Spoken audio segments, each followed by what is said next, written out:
Okay, I wanted to make a video today about the infantilization that's going on. Now, I first started noticing this in about 2008, 9, 10, something like that, at the time when the subprime lending banking crisis hit. And the first instance I saw of it was banks, high street banks, trying to win back confidence of customers by portraying their business as a soft, cuddly, trustworthy thing.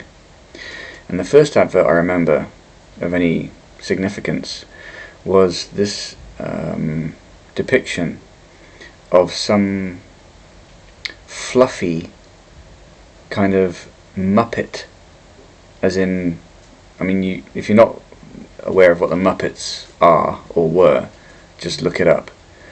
So they were like soft toy puppets, and the people who designed the advert were trying to imply that the bank was some trustworthy, gentle, fun creature, fantasy creature, that was there to take care of people. So it was this sort of fluffy pair of arms, sort of hugging the customer. And since then, this nonsense has become ubiquitous. And only the other day, I saw the most ridiculous example of it. Alright, so nowadays, the generation I'm in, which is the bracket of around about 40-year-olds, we are the people who were raised in the 80s and 90s. And what advertising companies are doing is they're trying to use the images from the media that we were exposed to during that time period to influence our decision making. So they will use images or imagery or even audio which will cause the listener to be transported back to that time period in their lives when they were developing in their childhood and teens. And especially nowadays, because media has become so corrupt, there's no longer any shall we say innocence in it. There's nothing nowadays that can compare to what my generation experienced in the 80s and 90s. Nowadays, anyone and everyone can see it's completely hideously corrupt.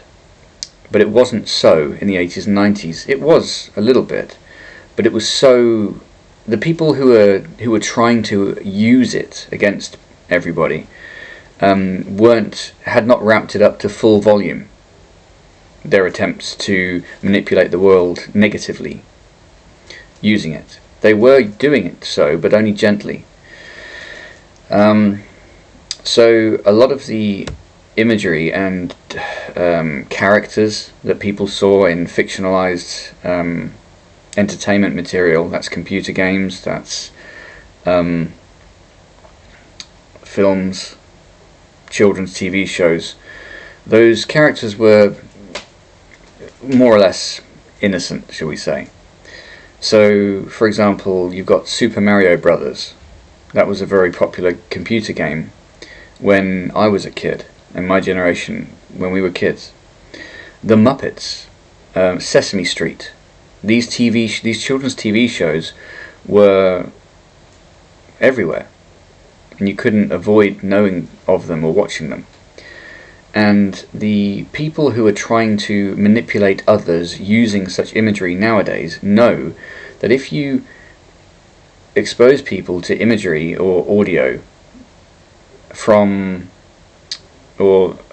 which brings to mind things that happened or they experienced when they were children, that you're going to bring forth in their mind a condition of thought which was present at that time in their lives. And there is a feeling of innocence and a feeling of gentleness which is brought to mind when you think of children's television programs, because that's the whole ethos behind them, or at least it was. And when people are advertising and trying to influence people, the people who are in that industry aren't stupid. It's highly technical and scientific. Their whole business is creating reactions in people. Okay? So we have, on one hand, people being influenced by the advertising industry, so that people buy products or make decisions that the advertisers want them to make, or there is more chance of them making the decisions the advertisers want them to make. But this stuff's also crept into mass management of people and government of people. Now, I'll stick with the commercial use of this stuff at the moment. The advert I saw the other day was for a chain of supermarkets in England, which is incidentally not an English chain.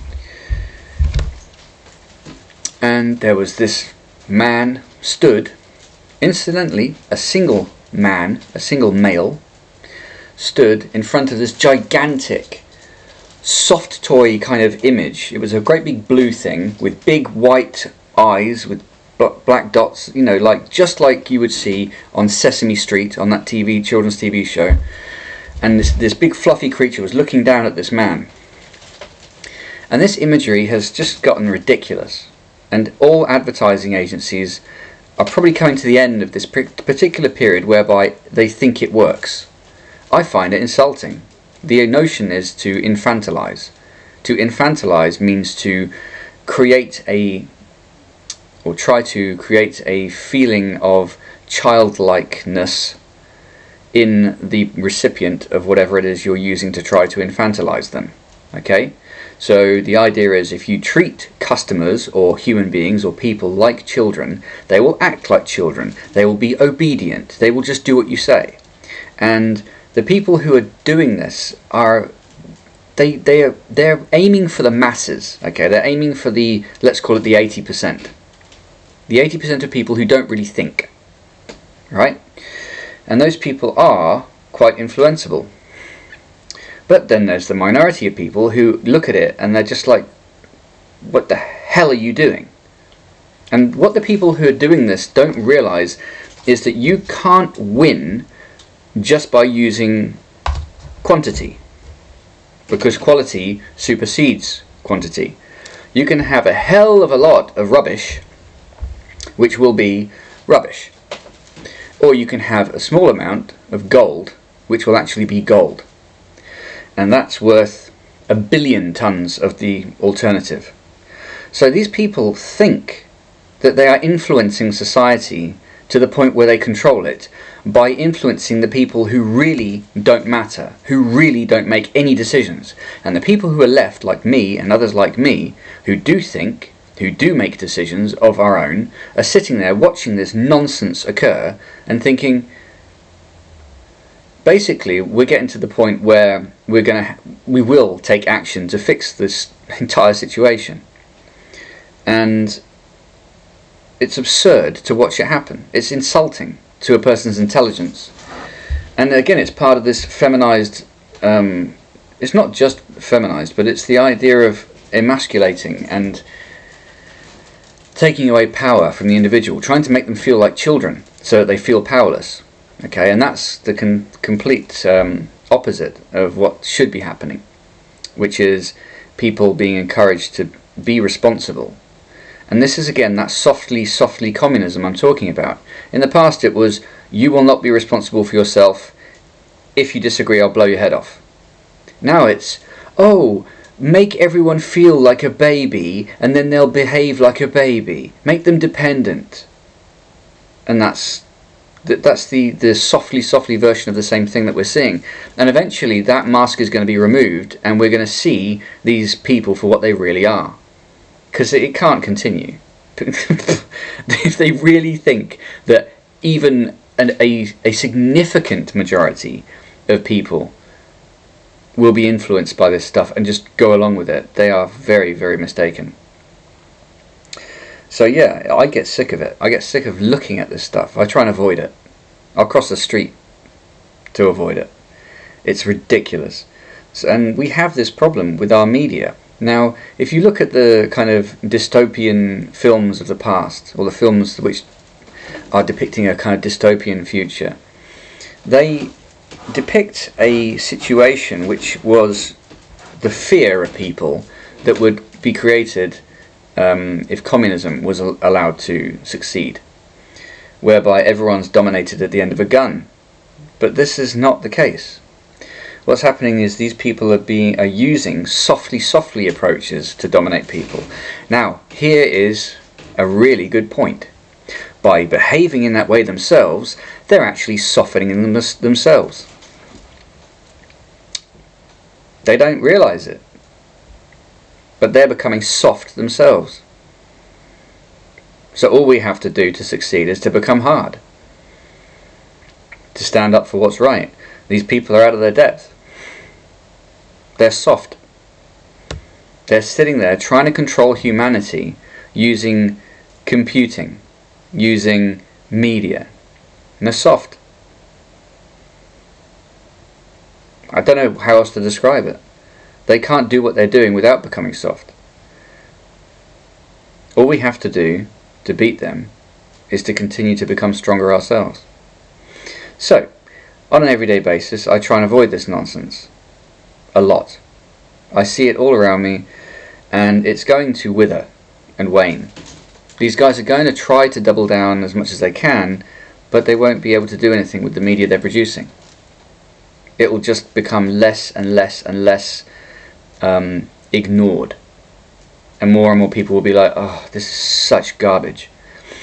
Now, when you're dealing with these people, you've got to understand that their business is making sure that they cover all the bases, because they're liars.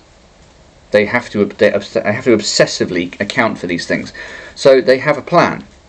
So they have a reaction to this kind of thing. If people get wise, they'll just change it. If you try to go against what they're trying to induce you to thinking, and you say, oh, actually we should be thinking this, what they'll do is they'll try and grab hold of what you're thinking and run it off the edge of a cliff, or extrapolate it massively. So they'll try and make it look ridiculous.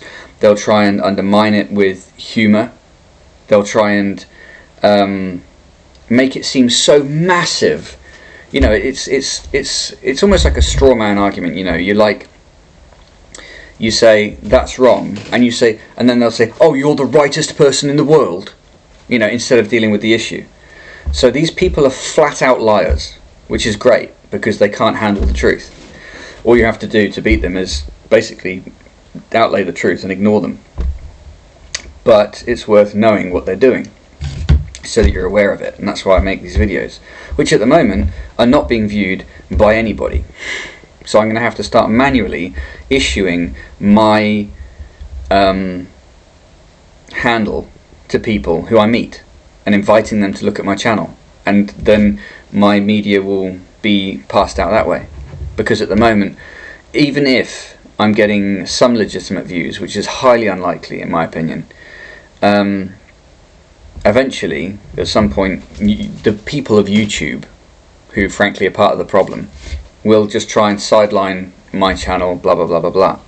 So I'm going to have to manually start bringing people to my channel myself. And then if that fails or eventually gets knocked off, I'll go to another platform and I'll just keep going that way. But in the meantime, I have all this media available that I can issue to people when need be. So yeah, at the moment I get stupid fake views, fake comments from bots, or I don't know, those who would be tasked with trying to undermine such channels as mine. And all I can do at the moment is ignore them, because it's just more garbage.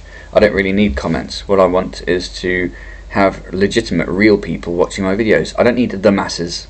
I need quality. So I will just, at the moment, stick with people I meet and invite them to look at my channel. And maybe they'll pass the word among other reasonable people, decent people, worthwhile people. So, that's what my plan is. Thanks for listening.